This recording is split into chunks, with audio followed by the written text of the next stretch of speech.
Hello out there, and welcome to another video. My name is Geoff Montgomery, and I'm coming from Accurate Rifles and Restorations here in Casper, Wyoming. This is going to be a video about a detailed restoration job we got in, featuring this Winchester 1906 22 pump action rifle. The story behind this rifle: it was found in pretty rough shape in a barn somewhere. So it had been exposed to, maybe not completely exposed to the elements, but definitely not cared for very well. It's been in the family for generations. For some reason or another, it got forgotten about. I'll get a couple pictures inserted in there, kind of show you what we had to work with when we got it, when the guy brought it to us. It didn't even have a buttstock. And the fore end, or the action slide handle in this case, was extremely rough. Portions of the wood were missing completely, pretty much unusable. And it wasn't even the grooved style handle that you see here in this example. The steel was in real bad shape, lots of pitting. Lots of just not so great a shape. So the guy wanted us to restore it. And I think we did a pretty darn good job at that, to say the least. As you'll see in the pictures, the side plates of the action, the barrel, pretty much every piece of steel on here was in real bad shape. All the bluing was gone. And we got it back to, I'd say, even better than factory condition. Now there's a conversation to be had with these restoration jobs. A lot of times it's either going to be a value-oriented job, a valuation as far as something's worth a lot of money, or do you want it back to having functional and fun and looking really good? Well, I think we achieved both. So I thought this was a really good example to kind of showcase for what we can do for you as far as restoration work goes. All of the stamping was preserved. The original factory stamping, all the wording, you can actually clearly read still, even better than before.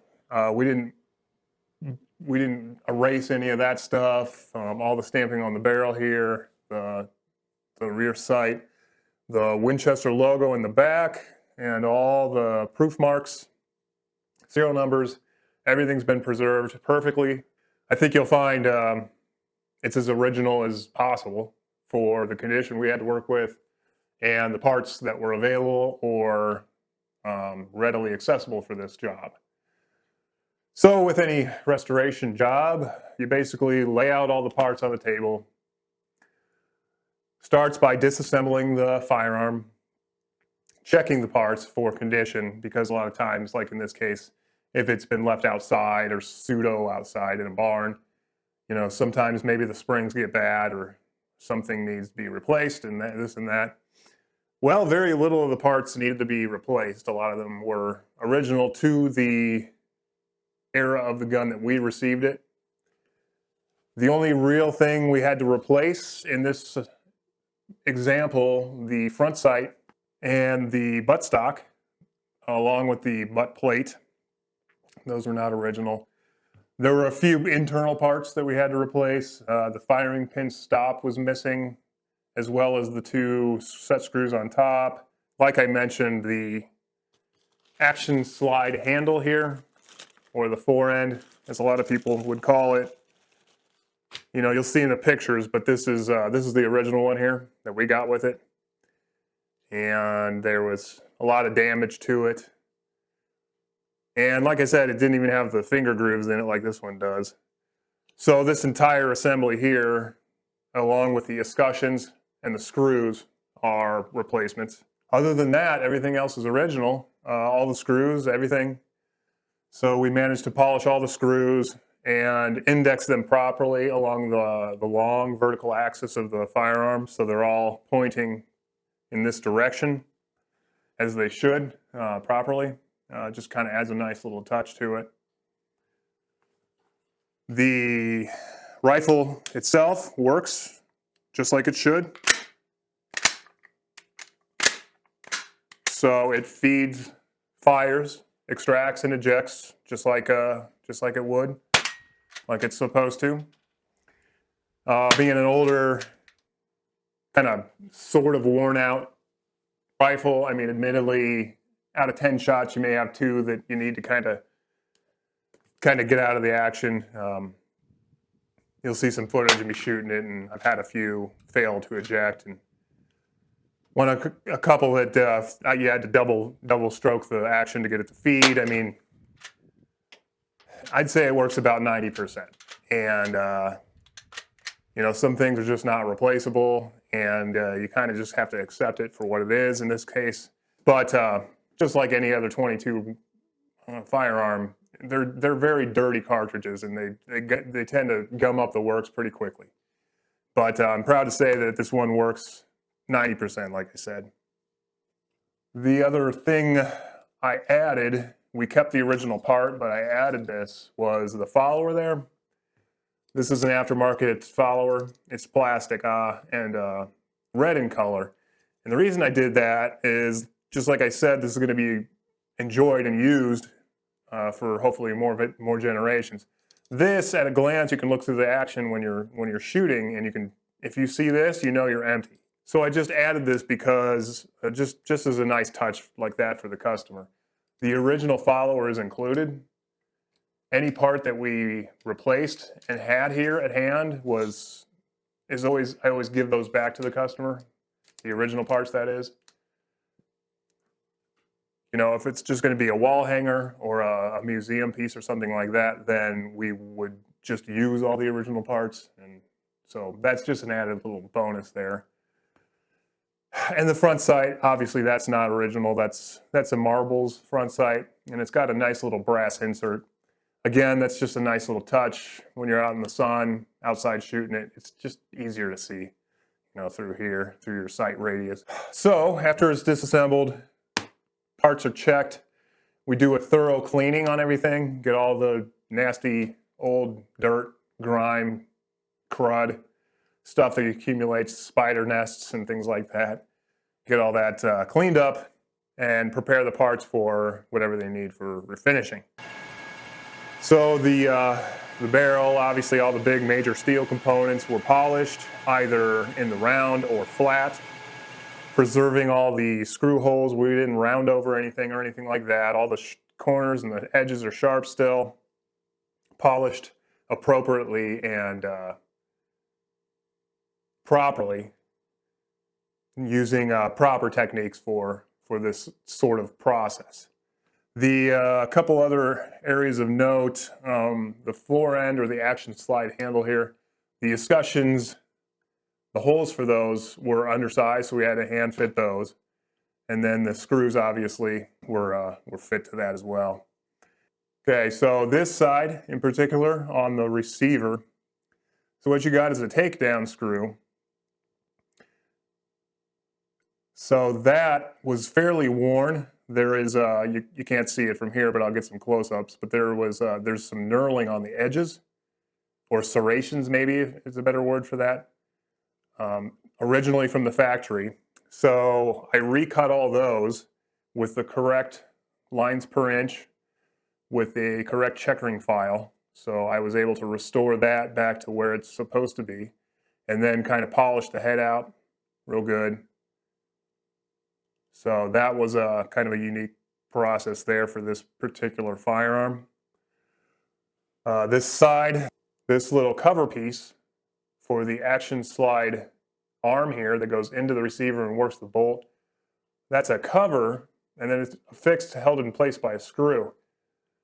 After polishing all the pitting out, we had actually removed enough material that dovetail cut, so that cover plate kind of rides in a dovetail, kind of an angled, 60-degree angle kind of thing, internally in the receiver. So most of that had been polished out and away. So basically we had to shorten that cover plate up and then recut the dovetail cut inside the receiver in order for that to stay put. Then the screw that holds it in, that I also, normally in this gun, at least this one, it was just sticking out on top of the receiver, kind of gaudy. So I countersunk that screw very nicely to be flush with the side of the receiver there, like you see. Now, in a normal like evaluation restoration, that would be bad. You wouldn't want to do that. But again, this was a job for a customer, not for a museum. The bolt was polished in with the receiver itself, so the sides of the bolt here that blend in with the receiver are nicely fit. Everything's all nice and one plane there, nothing's sticking out. The trigger still has its half cock, safety notch, and the full cock, and the mainspring is plenty powerful enough to set off cartridges. The muzzle end of the rifle was quite rough. Again, special for this customer, and again, not a museum piece. I went ahead and recut the crown and turned it into, instead of just a flat crown like you'd see on a normal one, I gave him a recessed crown. Again, this is going to be used by his family, so in the hopefully rare event that this gets dropped on the muzzle, that will protect the crown. So you've got a recessed crown and a 60-degree internal. The bore looked pretty good. I did not get any bore scope footage of this one, so apologies there, but it did look pretty good for what it is. It's still hitting, I'm still connecting with targets at about 100 yards with it, with iron sights, so not a huge deal there. It seems to be just as accurate as any typical old 22 would be. So no worries there. The butt plate itself doesn't have any wording on it. It's just a typical plastic butt plate that you'd probably find on most of them. I know some of them have the Winchester logo on them, but that one does not, so it is what it is. The wood furniture was sold to us kind of 90% or so it needed a little bit of fitting work. And then the final finishing work. So that's a hand-rubbed oil finish there. Very glossy. Again, what the customer requested. So high gloss finish on the wood there. Many layers of hand-rubbed oil. Our own special blend of 11 herbs and spices that we have here in the shop and developed over the years that we found to work really well. Very tough finish and very durable and very pretty. It brings out the grain of the wood real nice, the luster and whatnot. So once all the metal work was ready and prepared, polished and degreased, cleaned of all fingerprints, of anything like that, it was off to the bluing tanks. We have a traditional professional 5-tank bluing system made by Dulite in Massachusetts. Dulite is one of the leading manufacturers in bluing manufacturing equipment. Ours is, like I said, it's a 5-tank system consisting of a cleaning tank, a hot rinse, so it's a hot clean, a hot rinse. It's an alkaline kind of acidic style of cleaner that removes any grease. It's an excellent degreaser and removes any impurities or anything like that. Next up would be a hot rinse tank, which is just clean water at 150 degrees. After the rinse tank, it immediately goes into the boiling 285-degree black oxide salts. After it's rinsed in the water, all the salts are rinsed away. It's called a quick seal bath, and that's just oil. So basically, it's just, like the product says, it just quickly seals up the steel, prevents any further rust from occurring, and seals in everything. Obviously, it's oil, so oil and steel are happy. That's they're mates there. So I let that typically set for overnight.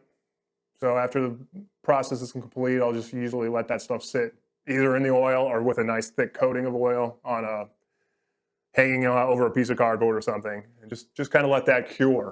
The next morning, I'll retrieve the parts and basically proceed to clean them, wipe them down with a soft rag, run some patches through the bore, some brushes, just knock out any potential salts that are left in there. So once the parts are cleaned off, whenever the time comes, we reassemble everything, being extremely careful not to scratch anything. Obviously, that'd be bad. You don't want to scratch a beautiful specimen after you've gone through so much trouble to restore it. But in this one, it went together just fine.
So that pretty much concludes this one.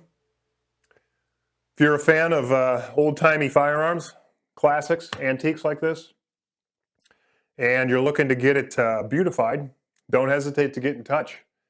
You can find all of our contact information down in the description below this video, so just scroll down a little bit and you'll see it. You may have to click the Show More button to kind of expand that window, but our website link is there. You can see plenty of examples of our work. Just look under the restoration tab there at the top, refinishes and restoration portion of our website, and you'll see plenty of examples of not only the steel work, the rebluing, woodwork, also checkering. It can do traditional single point checkering as well. So you'll find all that information you need there. You can also find our social media pages if you're into that kind of thing. And obviously here on YouTube, if you hit our channel, you can see plenty of other videos pertaining to this precision rifle work. A lot of different stuff. We're not a one-sided shop at all. Very versatile, but we do specialize in precision rifles and high-end hunting rigs and competition bolt action rifles primarily. But as you'll see by our videos, we do pretty much a little bit of everything. But these are our two specializations, so hence the name, Accurate Rifles and Restorations. So whether it be a complete and total restoration like you've seen here in this video with the Winchester 1906, or if you just need a simple dip in the salts, you know, say you do all the prep work, If you want to send it to us to just get blued, we do that too. That's totally cool. It's quite a bit less expensive if you just want to dip in the salts. Rates kind of depend on the time and the size of the piece. Rifles, handguns, even tools. I mean, it doesn't even have to be a firearm. We can reblue whatever you want. It works as long as it's a chromoly variation of steel. Stainless steel will not take the color. Nickel steel is a little bit more purple, but it will work. Tool steel works. High-speed steel works. So, you know, if you got some reamers, you know, you want to make black, by all means, send it to us. We'll do it. No problem. Thank you very much for watching the video. I hope you enjoyed it. If you like it, give the like button a hit down there. Click that, the little thumbs up button. That'll tell me whether or not these videos are popular enough to keep making, you know, if it's worth doing. If it's stuff that you guys want to see, you know, so that's how you give me my feedback. Also, please leave a comment. What do you think about this job? Have you had some restoration projects done? And finally, if you're truly into it, go ahead and subscribe to the channel. You know, that really helps us here on these platforms as well. Just lets us know people are interested in our kind of craft and our work, and it helps to support it. It helps to show everything and everyone that it's still a valuable service to offer. So with that, I thank you very much for watching. This is Geoff Montgomery with Accurate Rifles and Restorations in Casper, Wyoming. See you later.